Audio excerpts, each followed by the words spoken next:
Vous écoutez le RTM. Il est 13 h à Bamako, la même heure partout au Mali.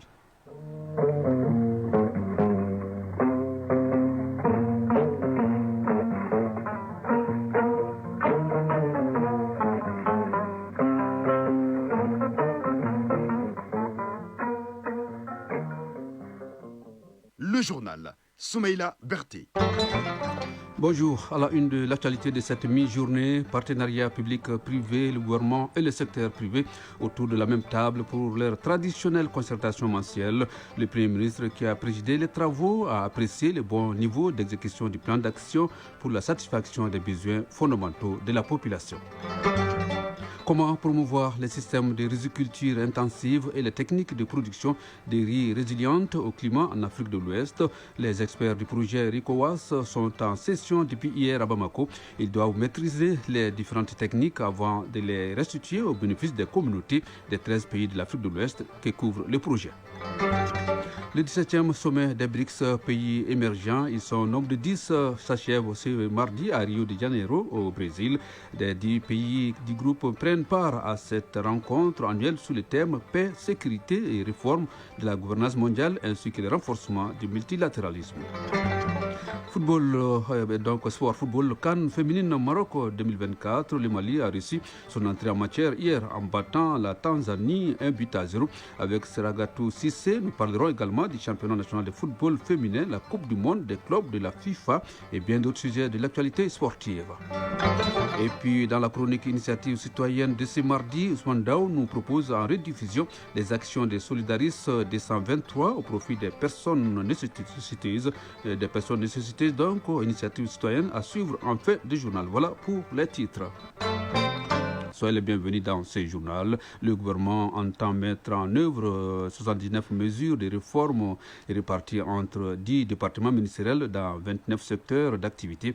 Ces mesures étaient au centre de la 7e réunion mensuelle de concertation entre le gouvernement et le secteur privé qui s'est tenue hier après-midi à la primature. La réunion présidée par le Premier ministre, ministre de l'administration territoriale et de la décentralisation, le général de division Abdoulaye Maïga a également apprécié le bon niveau d'exécution du plan d'action pour la satisfaction des besoins fondamentaux de la population. Au nom du président de la transition, le Premier ministre a adressé la compassion du gouvernement au secteur privé après les attaques terroristes qui ont endommagé certaines unités industrielles. Reportage Mamari Kodi à Lutouri. Pour cette 7e réunion mensuelle de concertation entre le gouvernement et le secteur privé, les échanges portent sur l'état de mise en œuvre du plan d'action pour la satisfaction des besoins fondamentaux de la population.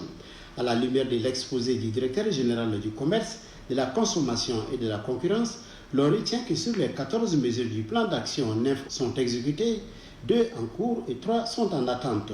En ce qui concerne le deuxième point, à savoir la mise en œuvre du plan d'action, consolider des mesures de réforme structurelle, 79 mesures, engagent plusieurs départements ministériels autour de plusieurs secteurs d'activité. Moussa Alassane Diallo, ministre de l'Industrie et du Commerce. Aujourd'hui, nous avons examiné les réformes structurelles que notre pays doit conduire dans les prochaines années pour assurer un développement économique durable. Et cela à travers 79 réformes structurelles qui ont été retenues, portées par 10 ministères sectoriels et qui concernent 29 activités. Et sur la base de cela, nous avons fait des projections qui doivent nous amener à nous fixer des objectifs pour assurer l'augmentation de la production nationale, premièrement. Deuxièmement, améliorer la compétitivité des entreprises. Troisièmement, améliorer le climat des affaires. Et quatrièmement, promouvoir l'investissement dans notre pays. Le Premier ministre a salué la présence massive des acteurs du secteur privé à ce cadre qui se tient au lendemain des attaques terroristes avec un changement de mode opératoire. Il a aussi exprimé la compréhension du gouvernement au secteur privé. Général de division Abdoulaye Maïga. Nous avons suivi avec une grande attention les attaques terroristes ayant visé certaines unités industrielles. Au nom de son Excellence le général d'armée Assimi Goïta, président de la transition, chef de l'État, nous vous adressons nos sincères regrets et compatissons à votre souffrance. En matière de terrorisme, la nature et le type de la cible attaquée renseignent suffisamment sur les intentions des acteurs. Nous comprenons que l'objectif recherché est de perturber notre économie nationale, de décourager les investisseurs et, in fine, bien entendu, porter atteinte à l'objectif 3, c'est-à-dire la satisfaction des besoins fondamentaux de nos populations.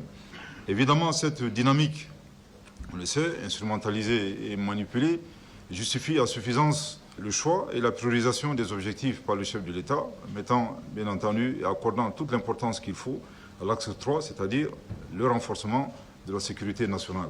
Nos sincères remerciements. Je pense que le secteur privé a fait montre de résilience pendant les périodes d'embargo de la CEDEAO et de l'UEMOA.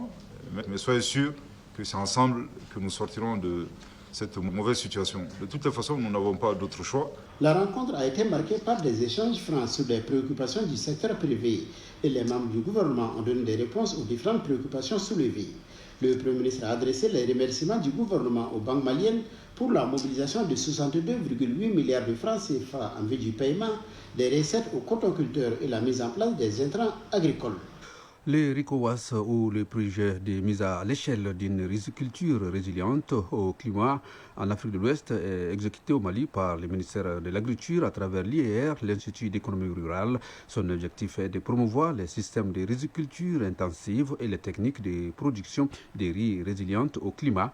Les experts du dit projet sont en session de 5 jours à Bamako. Ils doivent maîtriser les différentes techniques avant de les restituer au bénéfice des communautés des 13 pays de l'Afrique de l'Ouest qui couvre le projet. On fait le point avec Batraouri. En Afrique de l'Ouest, le riz constitue une denrée de base et occupe une place importante dans la sécurité alimentaire de nos populations. Et cela est d'autant plus vrai que 20 millions de tonnes de riz sont consommées chaque année. Ces propos de Khalifa Traoré, directeur général de l'Institut d'économie rurale, montrent l'importance du riz en Afrique de l'Ouest. Malgré cette importance du riz, sa culture reste menacée par de nombreux défis liés au changement climatique. Pour minimiser ces risques, 13 pays de l'Afrique de l'Ouest font front commun à travers le RICOWAS, le projet de mise à l'échelle d'une riziculture résiliente au climat en Afrique de l'Ouest. Pour ce projet porté par l'Observatoire du Sahara et du Sahel, la rencontre de Bamako constitue une étape importante. Kaola Yaoui, représentante de l'Observatoire du Sahara et du Sahel. La formation des formateurs constitue l'un des piliers fondamentaux du projet.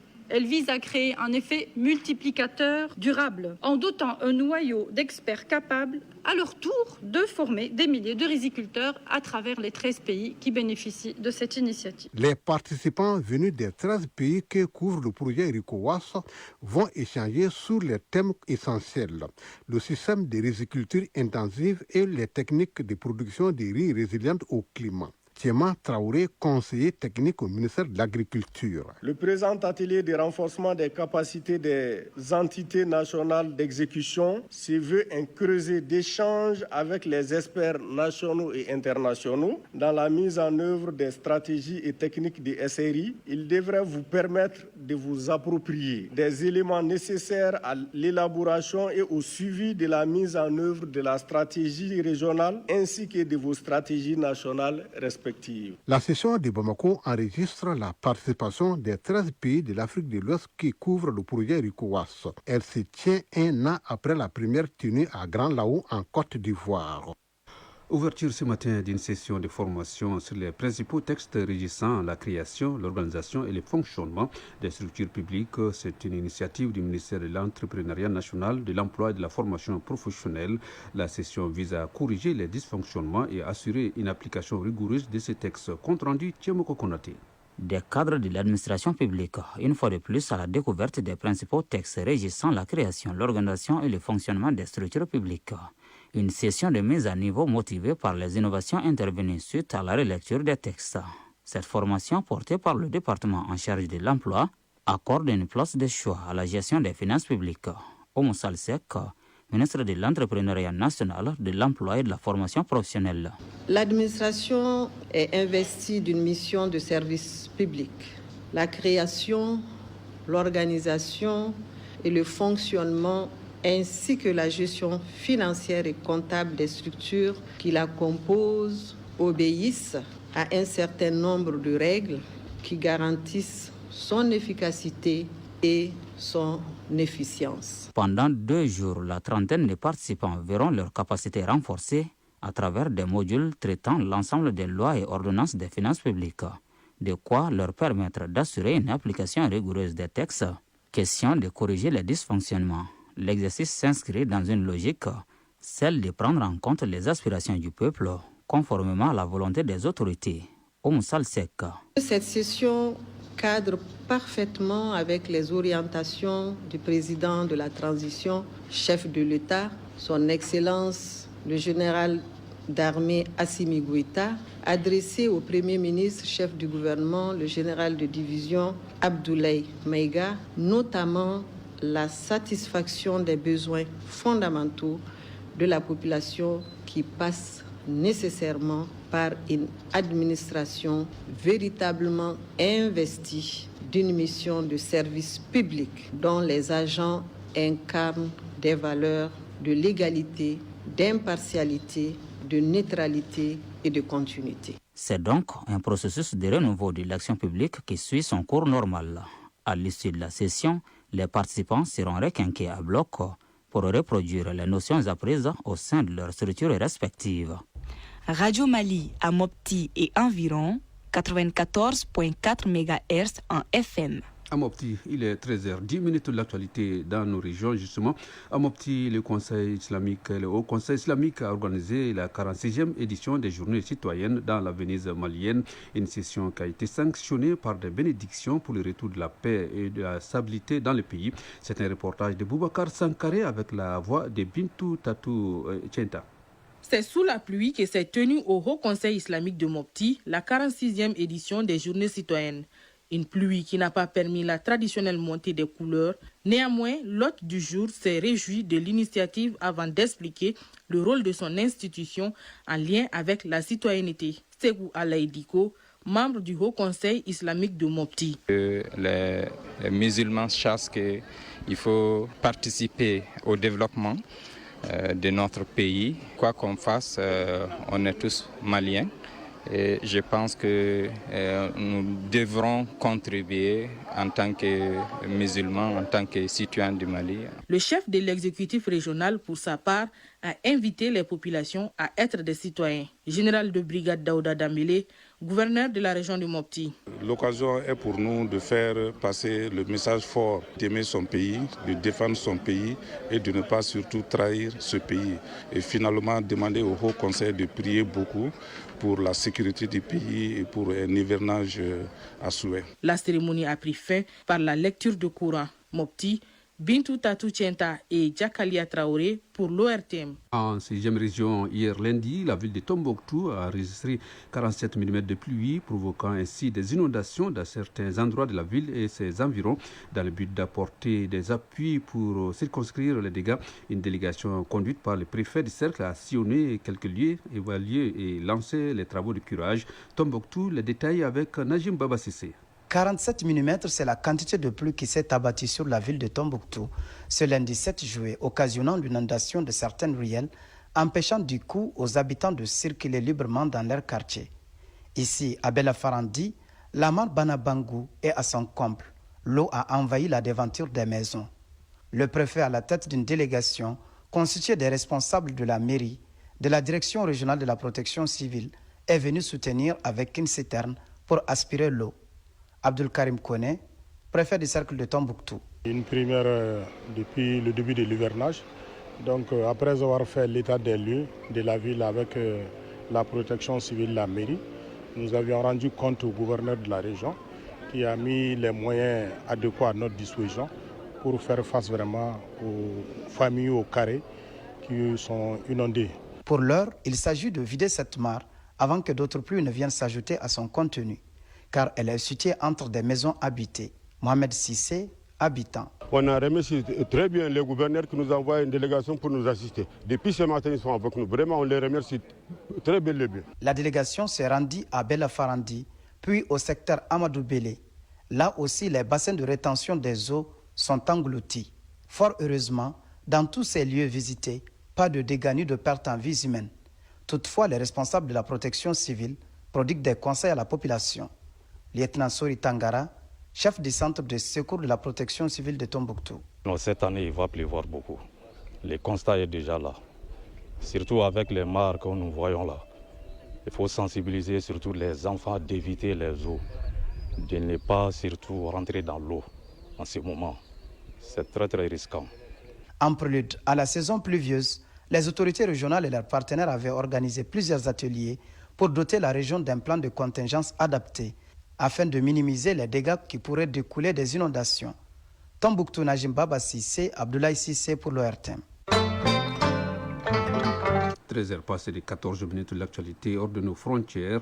Au Libéria, le président Joseph Boakai a présenté officiellement des excuses à la population pour les guerres civiles survenues entre 1989 et 2003. Ces conflits constituent un moment marquant pour les Libériens en raison de la gravité des violences. Le président libérien a appelé aussi à l'application de la mesure pour juger les coupables présumés de ces conflits exigés en 2009 par la commission Vérité et Réconciliation. A rappelé que ces deux guerres civiles libériennes ont fait au moins 250 000 morts, provoquant des mutilations, viols et les recours à des enfants soldats par les seigneurs de guerre. Au Kenya, au moins 10 personnes ont perdu la vie hier dans une nouvelle manifestation et 29 autres blessés selon un nouveau bilan de la Commission nationale des droits humains. Ces rassemblements étaient initiés pour commémorer les 35 ans de la journée de Saba Saba ou 7-7 en arabe, date à laquelle les Kenyans se sont soulevés pour exiger le retour à la démocratie durant les années du régime de Daniel Arap Moi. Elle est célébrée tous les 7 juillet cette année. Les manifestants contestent la politique de l'actuel président Kenya William Ruto. Au Brésil, le 17e sommet des BRICS, les pays des 10 pays émergents donc de 2 jours prennent fin aujourd'hui à Rio de Janeiro. Des pays partenaires donc des 10 pays partenaires du groupe ont participé à cette rencontre annuelle sous le thème la paix, la sécurité, la réforme de la gouvernance mondiale ainsi que le renforcement du multilatéralisme, les affaires économiques et financières et l'intelligence artificielle. Les dirigeants des BRICS doivent notamment évoquer les droits de douane imposés par le président américain Donald Trump. Plusieurs autres discussions bilatérales sont prévues. Aux États-Unis, donc, plus de 100 personnes ont péri dans les inondations ayant ravagé le Texas au sud du pays. Ce nouveau bilan a été annoncé hier par les autorités locales. Les coupes budgétaires dans les services météorologiques nationaux auraient porté atteinte à la fiabilité des prévisions et des alertes sur ces drames. Parmi les victimes figurent 27 enfants et moniteurs du camp des vacances chrétiens pour les filles des camps mystiques sur les rives du fleuve Guadeloupe. Les secours de sauvetage se poursuivent selon les autorités locales. Le président américain Donald Trump prévoit de se rendre sur place le vendredi prochain selon une source de la Maison Blanche. L'espoir dans un instant.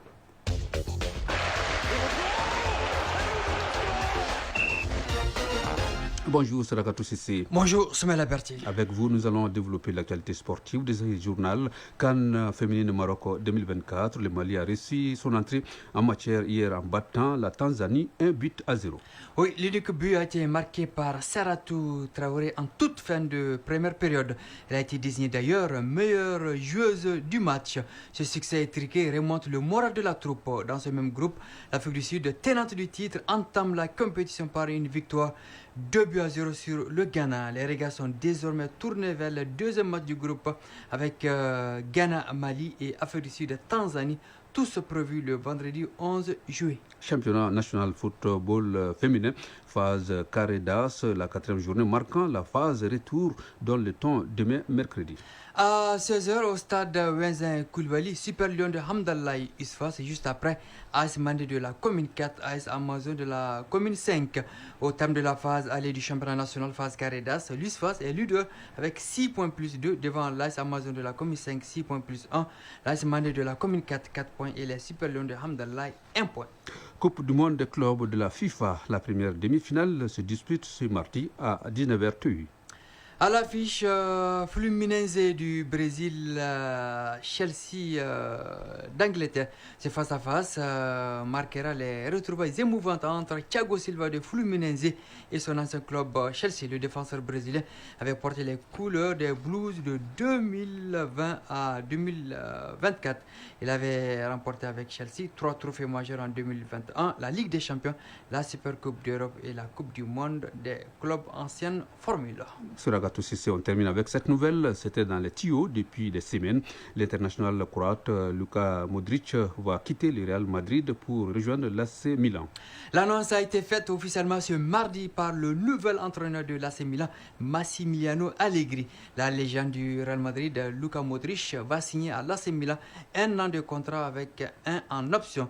Le milieu de terrain international croate de 39 ans laisse un héritage au Real Madrid en glanant 28 trophées en 13 saisons. Il est élu Ballon d'Or France Foot en 2018. Luka Modric débarque à l'AC Milan pour se préparer en vue de la Coupe du Monde 2026. Merci Siragatou Cissé pour toutes ces informations sportives. Initiative citoyenne. Le développement par nous-mêmes. Elle fut créée en 2014 et œuvre exclusivement dans le domaine humanitaire. Elle, c'est l'association Solidaris 223, présente à Bamako et dans plusieurs capitales régionales. Solidaris 223 appuie les déplacés internes, les femmes fistuleuses, les enfants en difficulté au niveau scolaire et les personnes en situation de précarité. Dans la chronique initiative citoyenne de ce mardi, Ousmane Dao nous propose en rediffusion les actions de Solidaris 223. Suivons ensemble. Association caritative Solidaris 223 mène des projets à vocation sociale et humanitaire pour apporter une aide à l'enfance en difficulté aux victimes des violences faites aux femmes, à l'éducation et à la santé. Bala Mariko, président conseil Solidaris 223. Solidaris 223 a mené plusieurs activités dans les différentes pouponnières des déplacés. On a beaucoup agi dans les hôpitaux, en pédiatrie. On a donné des lits médicalisés à Sekasso, à Koutiala, beaucoup de médicaments aux cotonculteurs. Nous avons accueilli les déplacés à Niamana et à Faladje. On a fait une grande campagne de donation à Banyangara pour les déplacés aussi. Donc nous sommes un peu partout sur le territoire national. Présente à Bamako, Koulikoro, Sikasso, Ségou, Mopti, Menaka et Kidal, Solidaris 223, malgré ses actions de bienfaisance, est face à un certain nombre de problèmes, notamment l'insécurité et la rareté des financements pour mener toutes ces activités. Nos difficultés actuelles sont d'ordre pécuniaire, parce qu'il faut de l'argent pour que nous puissions mener à bien tout ce que nous avons comme projet. Justement, pour faire face au manque de financement, l'association Solidaris 223 multiplie les initiatives, dont celle de réunir toutes les associations qui œuvrent dans le domaine humanitaire. Bala Mariko, président conseil Solidaris 223.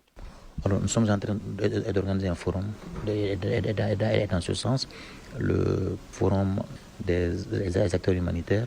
Les associations locales maliennes vont se parler, vont essayer de créer une synergie d'action pour que nous puissions être efficaces.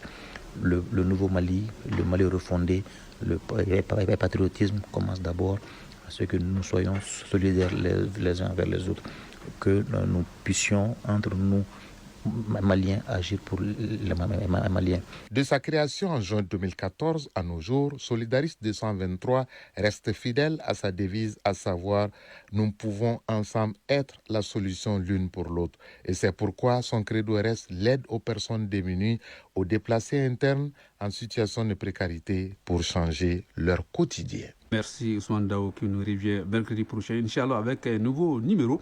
À 13h passées de 23 minutes, c'est referme ce journal présenté par Soumaïla Berté, mise en onde Bintou Traoré, mise en ligne Badji Touré, réalisation Kumba Sissako, coordination éditoriale Ousmane Dao. Merci d'avoir été avec nous. Le prochain rendez-vous de l'information, ce sera à 19h passées de 30 minutes et elle portera la marque de Seydou Fomba. Dans un instant, Kani Keita va s'installer pour la rubrique des avis et communiqués. Quant à nous, nous vous souhaitons de passer un agréable après-midi. Au revoir.